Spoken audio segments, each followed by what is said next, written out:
Ndabaramukije bene data aho muri hose amahoro y'umwami wacu Yesu Kristo nabane natwe twese muri kumwe na Françoise HABONAYO nsubiye gushimira Imana data wa twese iduhaye uyu mwanya kugira ngo tubane twongere tuganire Imana ishimwe mbanje rero mwese kubifuriza umwaka mwiza wa 2026 uhoraho Imana azobane natwe twese atugirire neza reka dusenge bwirukiro Mana ndagushimiye kubw'uyu mwanya impaye kugira ngo mbane na bene data muri kino kiganiro ndakwinginze rero nshoboze umpezagire kandi nabo nyene ubahezagire mu izina ryawe ryera Yesu amen. Nariko ndavuga nti mbanje kubifuriza mwese umwaka mushasha mwiza wa 2026 turashimiye Imana yatuzigamye muri uyu mwaka w'ibihumbi 2025 ntiwari woroshe Yesu yabanye natwe aratugwanira aratuneshereza mu ntambara zose twaciyemwo turashimira Imana byari bigumye ariko byarakunze urugendo rwari runini ariko rwaraheze Yesu nahabwa icubahiro rero muri uyu mwaka mushasha rero dutanguye naho hari ijambo numva mu mutima nari numva ashaka gusangira namwe ni ijambo dusanga mu gitabo ca Yosuwa igice c'15 turahera hariya ku murongo wa 16 ndasoma mu izina rya Yesu Kristo. Kalebu Yosuwa 15 ku murongo wa 16 aravuga ngo Kalebu aravuga ati umuntu azotera ikiriyati Seferi akahanesha nzomushingira umukobwa wanje Akisa. Otiniyeli mwene Kenazi murumuna wa Kalebu arahanesha araheza amushingira umukobwa wiwe Akisa maze agishika kwa Otiniyeli aramwinginga ngo asabe se itongo. Akisa ava ku ndogoba yiwe Kalebu aramubaza ati ugomba iki? Aramwishura ati ntabarungabire ko wandungitse mu gisagara mu gihugu cumye mpa n'amariba y'amazi nuko amuha amariba yo haruguru n'ayo hepfo Imana ishimwe. Niri jambo numva mu mutima nari numva nshaka gusangira na bene data abo dukunda gukoranira kuri no rubuga ijambo ryo kuvuga ngo usaba Imana ico ushaka kandi Imana ikiguhe mu izina rya Yesu. Turabonye aha Kalebu yarashaka ahantu aho hantu rero ahagomba acabaza ati ninde yoja gutera hariya hantu niyahagira uhatera akahanesha nanje nzomuha umukobwa wanje Akisa amubera umugeni. Hanyuma turabona umuntu yaciye agenda arahatera yitwa Otiniyeli hanyuma arahanesha umwami rero Kalebu rero acamugirira nk'uko yabisezeranye acamushingira umukobwa wiwe Akisa. Rero Otiniyeli ngo acaramubarira abwira umugore wiwe yitwa Akisa ati rero genda usabe so itongo genda usabe so itongo hanyuma acaragenda Akisa ngo acururuka ku ndogoba yiwe uyu Kalebu acaramubaza ari wese aramubaza ati ushaka iki? Imana ishimwe. Nawe aca aramwishura aramubwira ngo ntabara ungabire ko wandungitse mu gihugu cumye mpa n'amariba y'amazi. Nuko amuha amariba yo haruguru na y'epfo. Data nabihererwe icubahiro. Hano Otiniyeli yamubwiye ijambo rikomeye, yaramubwiye ngo genda usabe so itongo. Mbese ko yaramurungitse ku mugabo, kandi uyu mugabo akaba yari yakoze akazi gakomeye cyane katumye bamushingira umukobwa. Mbese ni iki catumye amubwira ngo genda usabe so itongo? Ntaryo yari afise. Kubera iki yamusabye ngo genda usabe itongo? Ariko dusomye ngaha mu gitabo muri iyi mirongo ikurikira, tubona yuko ntiryari itongo gusa, kuko yamubwiye ngo ko wandungitse mu gihugu cumye. Ni ukuvuga ngo n'ahantu baba hari hatameze neza. Igihugu cumye, nagerageje kuraba igihugu cumye mbega byashaka gusobanura iki. Nagerageje kuraba mu bindi bitabo, mu gitabo c'igiswahili, ndaraba mu gitabo c'igifaransa, ndaraba no mu congereza, ndaraba no mu giswede, ndaraba iryo jambo ko rishaka kuvuga. Rero nagiye nsanga risobanura ngo mu gihugu cumye, no kuvuga un pays aride, ahantu hatamera, ahantu humye koko nk'uko nyene babivuze. Hanyuma ahandi naho bavuga ngo ni mu gihugu co muri sud,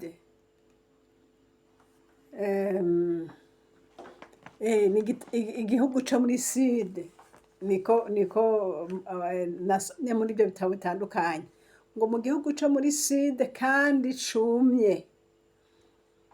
Ariko hano ndavye ukungene babisobanuye ngo igihugu cumye, bavuga ngo aha hepfo muri Yosuwa nyene 15, aha basobanuye ngo igihugu cumye canke co mu bumanuko. Ariko aho nasomye mu bindi bitabo hose nasanze havuga ngo mu gihugu co mu bumanuko kandi cumye.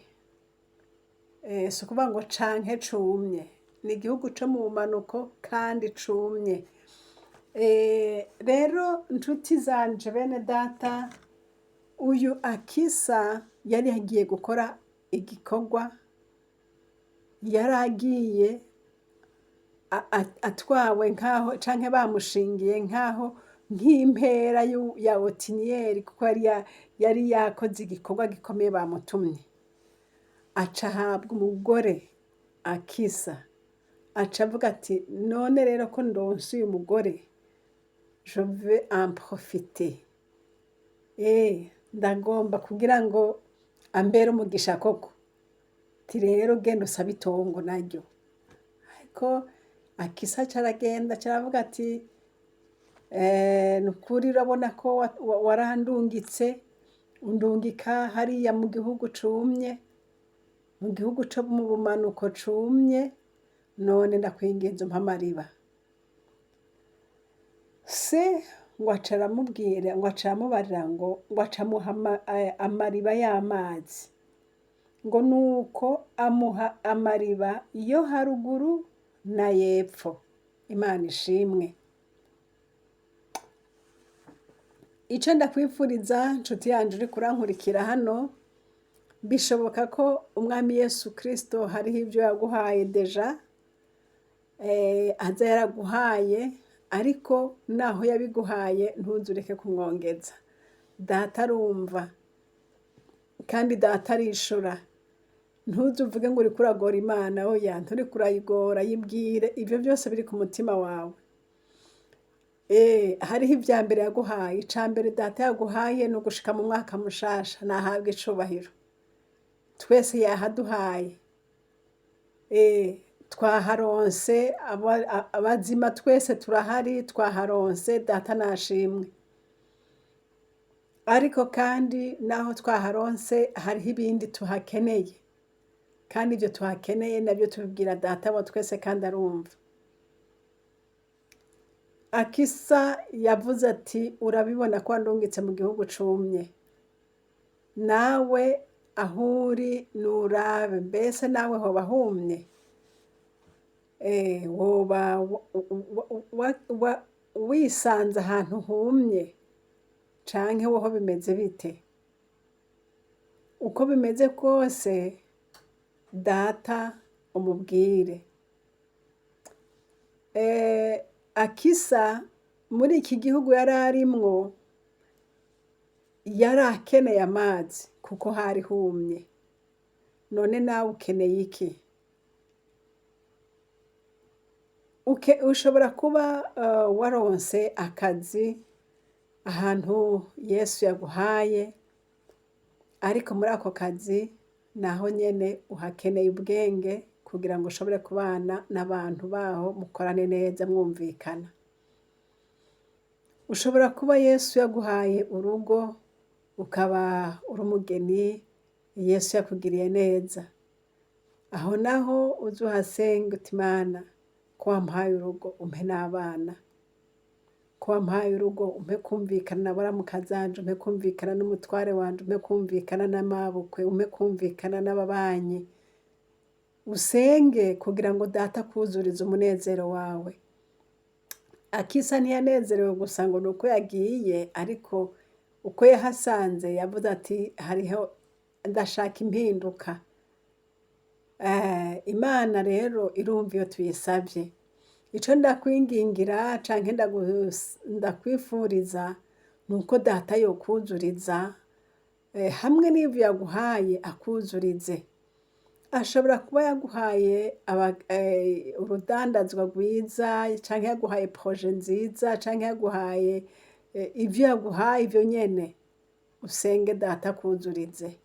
Ko yaguhaye ivyo udandaza iguhe n'abakiriya. Ko yaguhaye ikibanza iguhe no kucubaka. Ko yaguhaye kuvyara iguhe no guheka. Kandi data vyose arabishoboye. Imana ishimwe.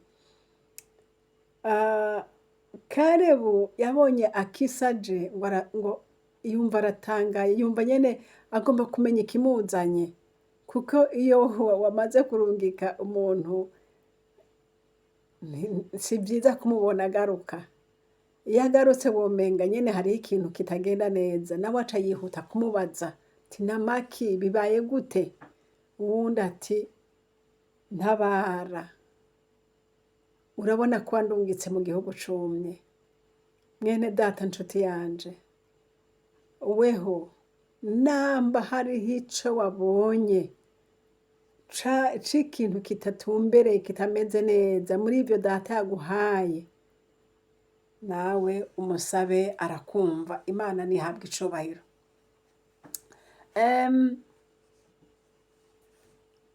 Ijambo numva muri uyu mwaka nuko wosaba data akakugirira faveur. Uyu mupfasoni Akisa yamfashije cane. Yavuze ngo ntabarungabire. Mu zindi version z'igifaransa n'ahandi havuga ngo ndakwinginze ungirire faveur, ungirire ubuntu, undabe ryiza. Imana ishimwe. Igihe uyu Otiniyeli yahabwa Akisa, womenga Otiniyeli niwe yaragiriwe neza, kuko yahawe impera y'igikorwa ciza yakoze. Ariko nawe acamenya ubwenge ati rero ko yakumpaye, nawe genda, ndagomba kukurya kuwundi mugisha, umugisha urenze kubona ronse, kukuronka n'umugisha. Imana ishimwe. Ariko kuri wewe hariho uwundi mugisha ndindiriye. Imana ihabwe icubahiro. Mwene data nshuti yanje, hariho izindi source de benediction imana yaguteguriye, hariho izindi nzira Yesu aciye kubwo kuguha naka nk'umugenzi wawe. Hariho ikindi kintu azogufasha kubwo kuguha naka ngo mumenyane, hariho ikindi kintu bizokuzanira. Yesu kiriya yakoze, kiriya yakoze kimwe, ariko hariho n'ibindi bijyana n'ico kimwe Yesu yakoze. Otiniyeli yarabimenye ati ko ndose akisa, ibyo nzoshaka byose nzoza ndamutuma azaragenda kwa se azaransabira. Kandi Imana nishimwe. Nawe wuguruka amaso urabe ntihagire ikigucika, umugisha wawe wose uwutware. Ntusaba agace kuko data afise vyose. Iyaguhaye ico icambere n'ibindi irabifise. Data nashimwe. Ndagusabira muri uyu mwaka ngo Umwami Imana akungure ubwenge, Umwami Imana aguhe kuraba no hirya naho, Umwami Imana akwagure mu vyiyumviro, akwagure mu mpande zose. Imana ishimwe. Otiniyeli ntiyanezerewe gusa kugumana akisa, ariko yanezerewe no kubona yuko muri akisa azokuramwo ibindi bintu. Haleluya, Imana ishimwe.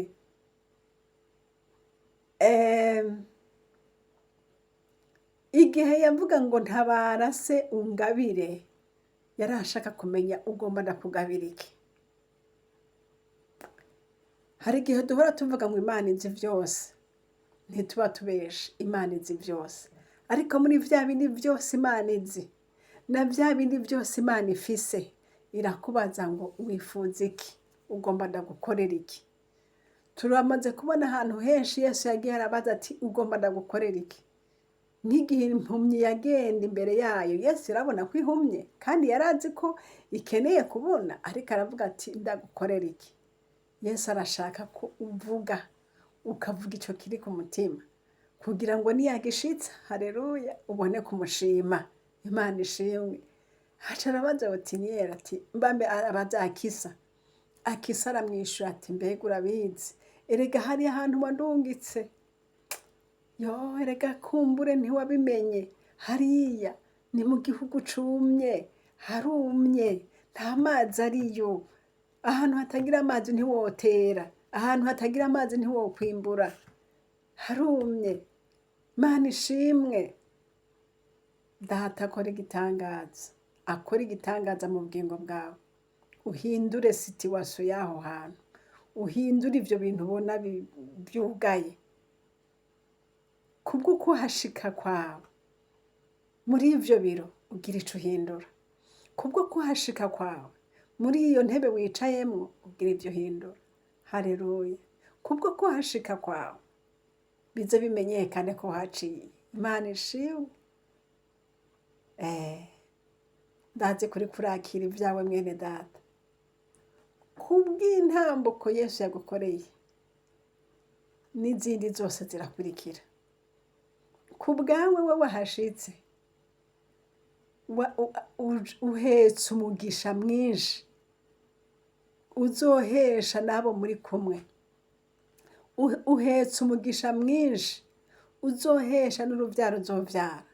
Uhetse umugisha mwinshi uzohesha n'abandi bazoba bakwegereye. Data nashimwe.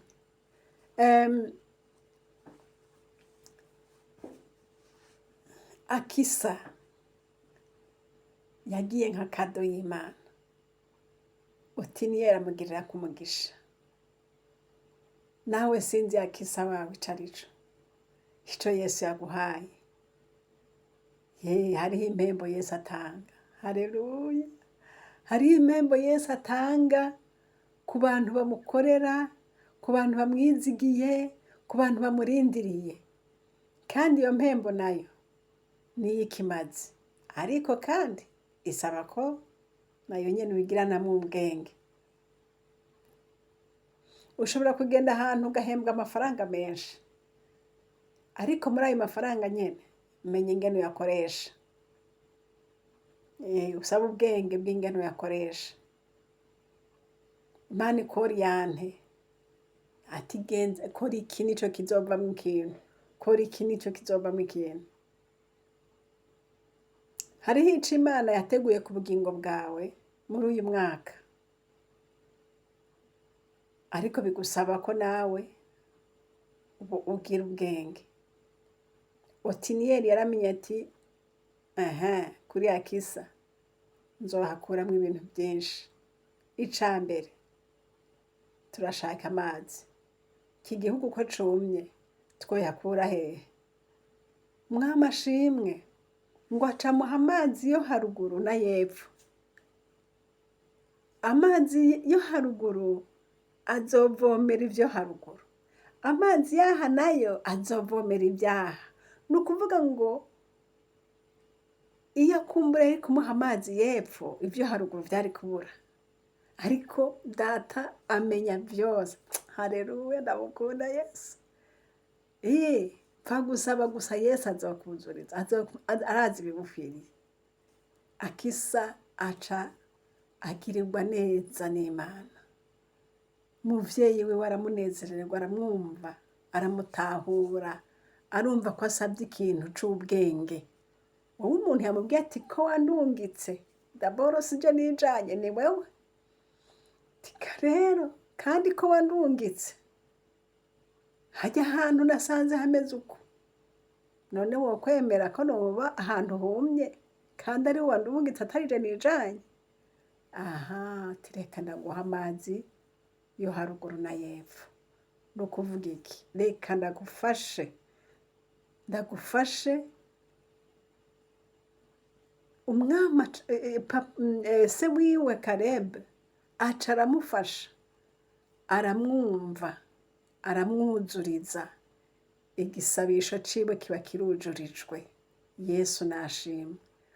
Mweneda, Yesu akuzuriza igisabisho cawe, sinzi uko kimeze, ariko Yesu akuzurize.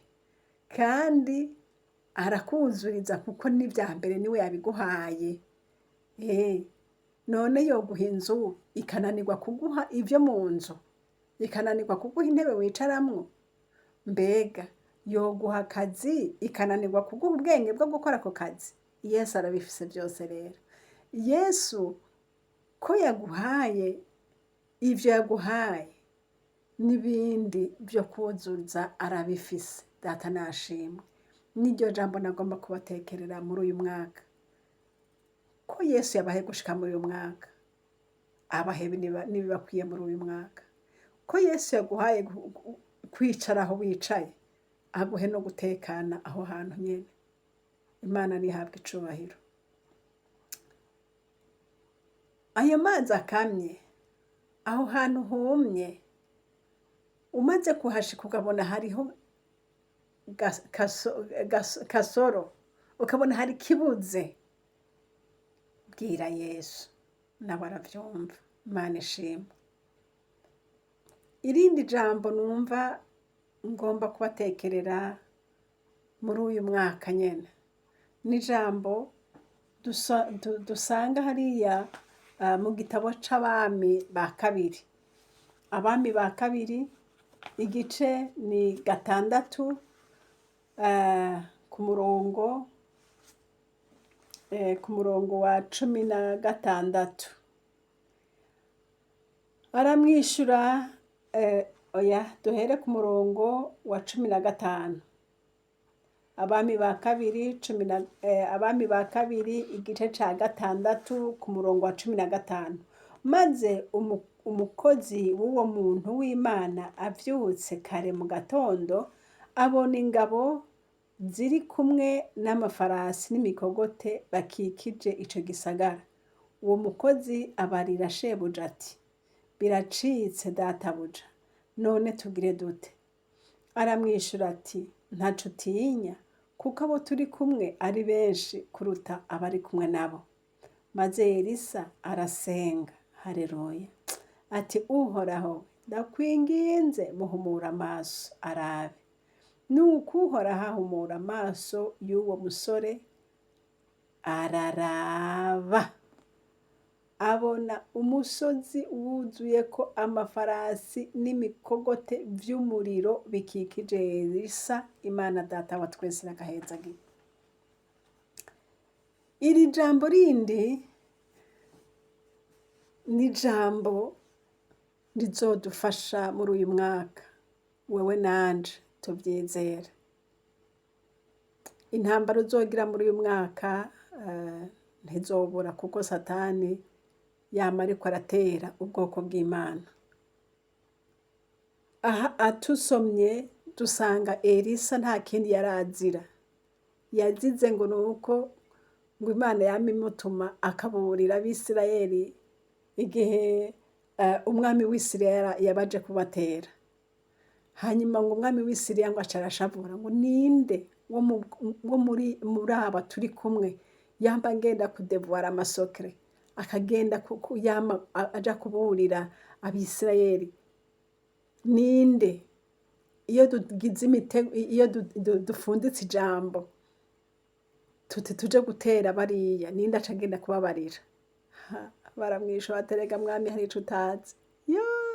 Ati hariho umuvugishwa w'Imana yitwa Yesaya, atuyo n'ibyo wiyumviririye ku buriri arabimenya. Ati kumbe nahora nja gutera umwami, ahubwo uwo nkwiye gutera cane n'uyu. Aca aravuga ati nimugende mubazi yaba. Baca baramubwira bati aba ahantu hitwa Idotani. Bati sawa. Aca arategura rero igitero co kuja gutera Elisa. Niho rero uwo munsi yaja kumutera, umukozi wa Elisa aca abona abantu benshi bashagaje ku musozi baje gutera Elisa. Aca amubwira ati databuja turapfuye, karabaye. Maze Elisa aca amubwira ati ntutinye, haleluya, ntutinye, kuko hariho ico utazi. Aha je sindi jenyene, hariho ingabo nyinshi cane zinkikije zisumba bariya wabonye. Aca akora ikintu ciza, ngo aca amusengera ati data ndakwinginze muhumura amaso. Maze rero ngo Imana ica imukora ku maso, aca arahumuka. Ariko data aragahezagirwa, ngo aca abona ingabo zifise inkota z'umuriro zikikije Elisa. Aca ararema, ntiyasubira gutinya. Mwene data, ibi si inkuru ariko ni ivy'ukuri. Ndakubwira ko ari ivy'ukuri, mw'izina rya Yesu byizere. Hari ingabo nyinshi zikikije abana b'Imana, abantu bizeye Imana. Nico gituma ubona bagenda badatinya, naho baca mu muriro hagati ntibatinye. Nuko Imana bizigiye, Imana iri mu ruhande rwabo. Iyi Mana rero uyizigire ntutinye, uyizigire n'ubwenge bwawe bwose n'umutima wawe wose, maze izoshishikara kubana nawe. Biragoye ingene umuntu atotinya habaye ibintu biteye ubwoba. Elisa, uyu mukozi wa Elisa yatinye hageze. Ukibona abantu bakikije umusozi baje kubatera, boreka gutinya? Birumvikana yatinye hageze. Hanyuma Elisa bimubwiye, ikintu cerekana umuntu w'Imana yamana umutima ushize ubwoba, umutima uri mu nda, umutima wizigiye Imana. Aca aramubwira adatinya. Ubona ko Elisa, ntitubona ko yabanje gusenga kugira ngo aronke ijambo amubwira. Oya, byace biza spontanema. Aca aramubwira ati yeye reka gutinya, kuko abo turi kumwe natwe basumba abo wabonye. Imana ishimwe. Niyo jambo sinzi ko ryari kumuhumuriza uwo mukozi. Yavuga ati ibi ni bya bindi nyene databuja, abantu mbonye none abo turi kumwe bari hehe ko ntabo mbona? Ariko aca arasenga ngo Imana imukore ku maso. Imana ica imukora ku maso, imukorera ngo aca abona abantu benshi bafise inkota z'umuriro bakikije Elisa. bene ndababaza yababonye hehe? Yababonye muri saro, yababonye mu rugo, yababonye hehe? Ni mu buryo bw'impwemu. Imana yamujanye mu mpwemu ica imwereka ingabo zikikije abana b'Imana. Ingabo zidukikije si izi ngabo tubonesha amaso, izi zonanirwa. Kandi izi nizo zoguhindukira ahubwo zikagutera. Ariko ingabo tutabona zo mw'ijuru, ingabo zitangwa n'Imana, izo nizo zifise inkomezi, ukabona ziragutabaye. Imana ishimwe. Rero mwene data, uyu mwaka Imana iguhumura amaso nawe ubone ingabo zikikije abana b'Imana uko zingana. Imana iguhumura amaso ubone ingabo zigukikije uko zingana. Ko mbona bama bagutera ariko ntibaguhamvye. Ko mbona aho uca hose haba hariho ibitero ariko ukarengana. Wibaza ngo ni kubera iki? N'Imana nta zindi nkomezi na zimwe zihari. Nubona umuntu akuburiye ngo bimeze gutya, ntugire ubwoba. Ahubwo bumvire. Kuko Imana, Elisa yagiye aburira Abisirayeli, yagiye aburira umwami w'Abisirayeli, akamubwira ati yamara Imana yampishuriye uku n'uku n'uku.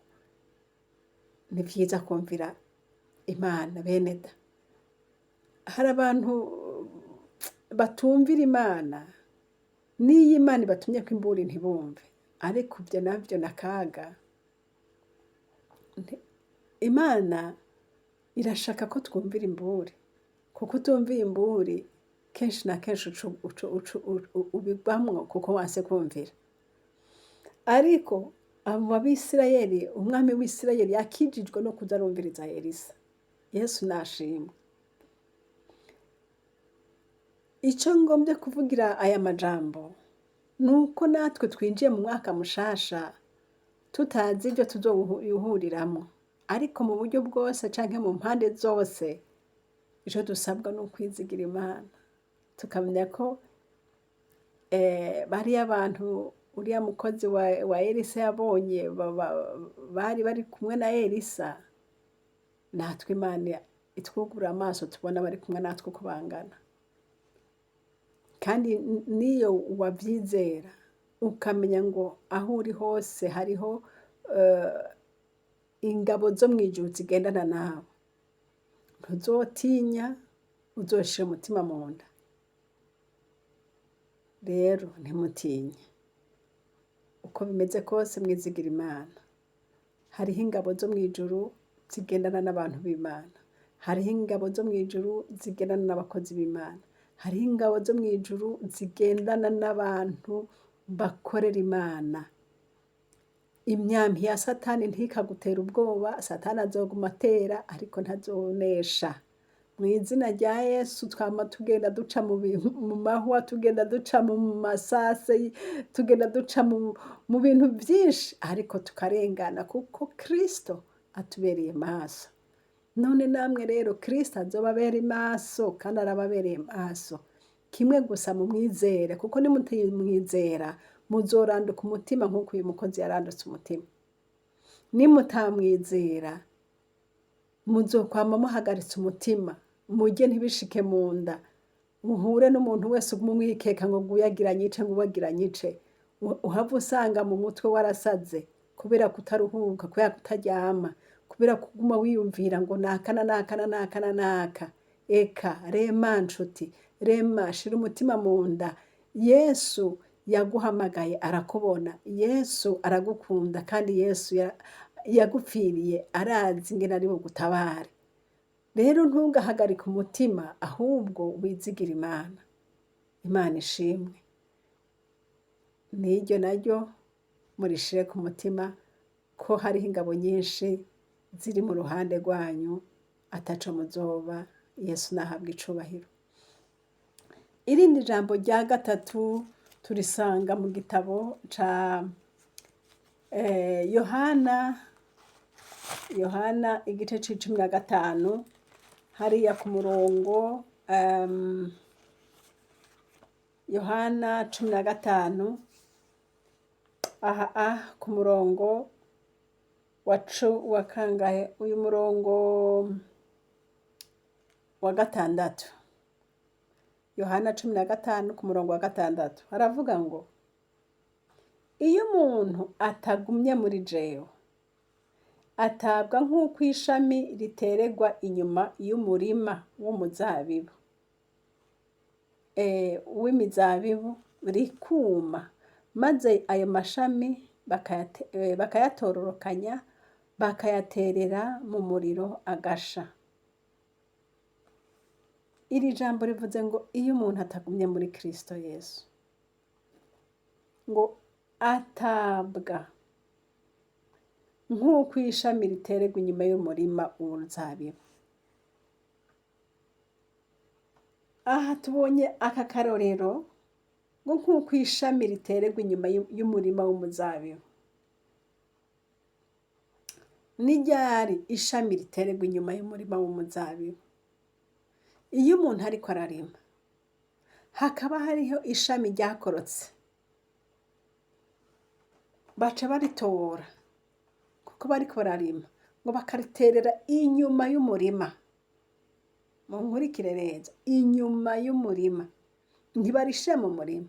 Ryamaze gukoroka ntibashira mu murima, bashira inyuma kuko baba bariko banasafisha, baba bariko baragira neza, bakuramwo imicafu, bakuramwo ivyatsi, bakuramwo ibiti, bakuramwo ibiki kugira ngo umurima umere neza. Rero iyo bisanze hariho amashami yakorokeye hasi, ayo mashami ngo baca bayashira inyuma y'umurima. Ijambo ry'Imana rigereranije ngo iyo umuntu atagumye muri Kristo, iyo umuntu atagumyeyo ameze nk'ayo mashami. Rero nshuti yanje, mwene data, ugume muri Kristo, uzogume muri Kristo. Uyu mwaka uzoterame, ntihagire ikintu kizogukura muri Kristo. Ibyo gukuraga ntibizoburaga, ntugire ngo nta bihari, birahari. Erega bijya byakuyemwo abandi nibyo nawe bishaka kugukuramo. Rero utagavye nawe ntaco wokora kugira ngo ntibigukuremwo nawe. Bigusaba kugaba rero, kugaba, kuba maso no gusenga. Kuko urazi neza ko Satani iyo aje ntaza avuga ngo ndaje, ngo ubu rero ndaje.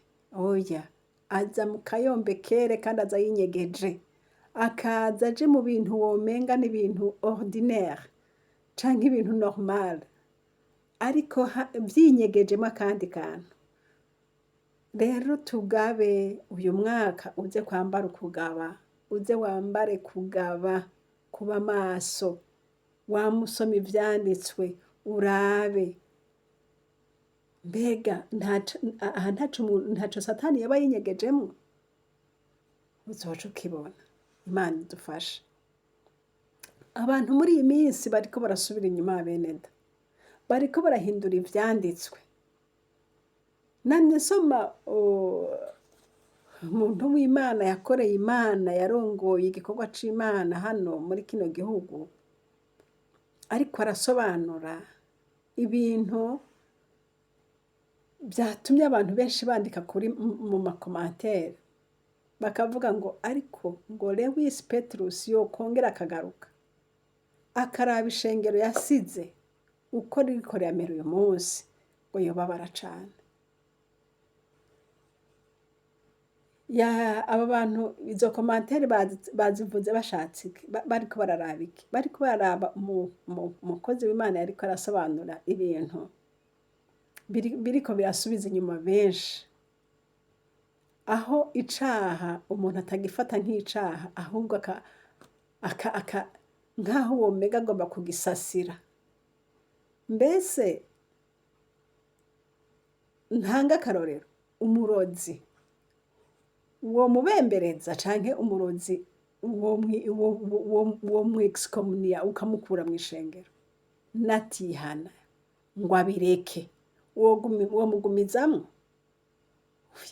arihana akabireka. Ariko atarabireka yanse kubireka ntiwoca uvuga ngo kaye ngo ntagumemwo, agashishikara akora ibikorwa, agashishikara asangira, agashishikara kugira gute. Uyu munsi gutaramura abanyabyaha womenga ntibikibaho, ahubwo usanga bataramura abandi bantu bakoze utuntu banale, utuntu dusanzwe, mvuze nabi kuvuga ngo ni banale. Nk'umuntu ugasanga ngo none ngo yakoze iki, ngo none ngo yacerewe muri korale, canke ngo yagiye gusengera ngo hajya canke ngo yagize gute, utuntu ariko umuntu banzi ko ari umunyabyaha ruhebwa akagumaho akora ibikorwa. Bene data muze tube maso, tureke kubembereza icaha, nta kudigadiga icaha. Turi mu minsi ya nyuma, iyo ataguca abanyabyaha kukiriho, niho n'abanyabyaha bashishikara kuba benshi, kuko bavuga bati ntaco bazongira. Bazongira iki kandi babona ndirimba, bazongira iki kandi babona nkora ibikorwa, bazongira iki. Ndabifuriza uyu mwaka kwambara kugaba, bakozi b'Imana. Ndabifuriza uyu mwaka guhagarara neza mw'ijambo, abakoze nabi mukabaca, kugira ngo n'abandi batinye ibyo bintu babireke.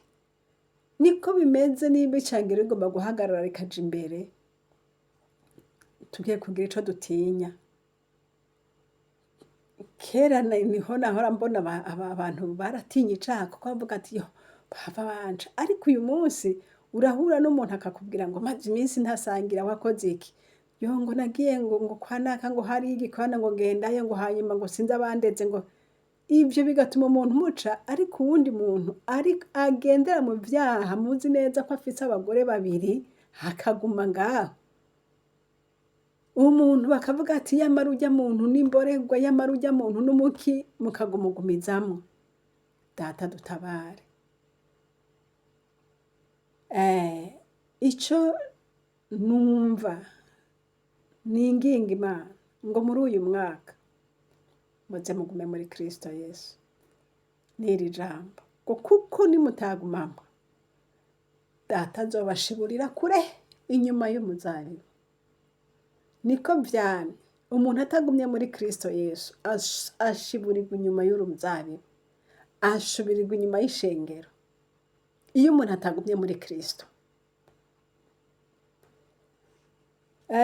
murabizi neza ko ibyaha byinshi umuntu abikora yinyegeje, byinshi ntiyo bikora abantu bose babona, ariko nusenga Imana izoguha kubimenya.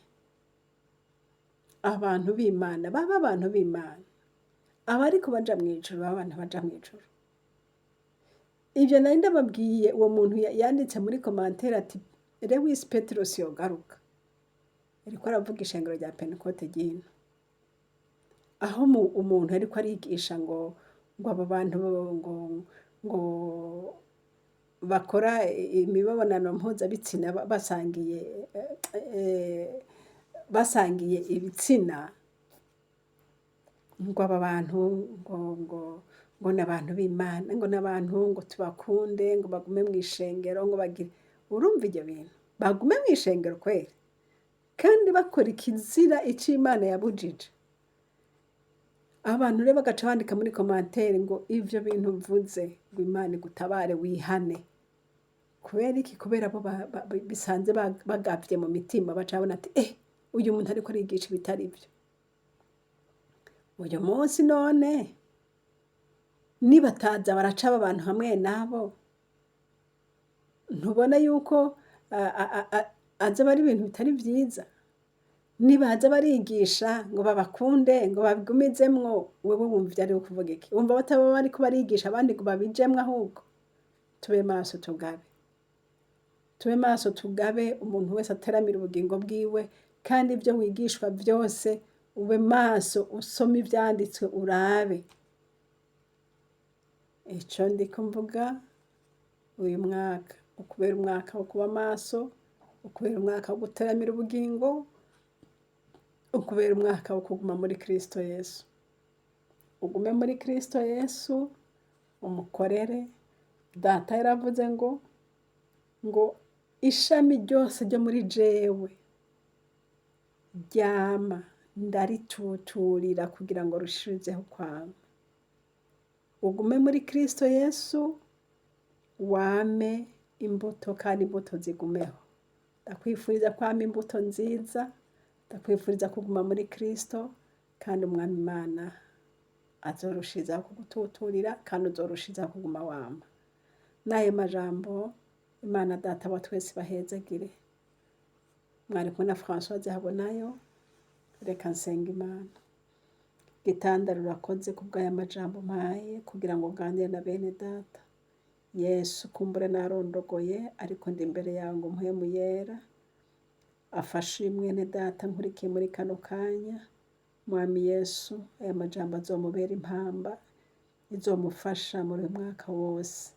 Mwami nanje ubwanje uzomfashe mu izina ryawe ryera Yesu.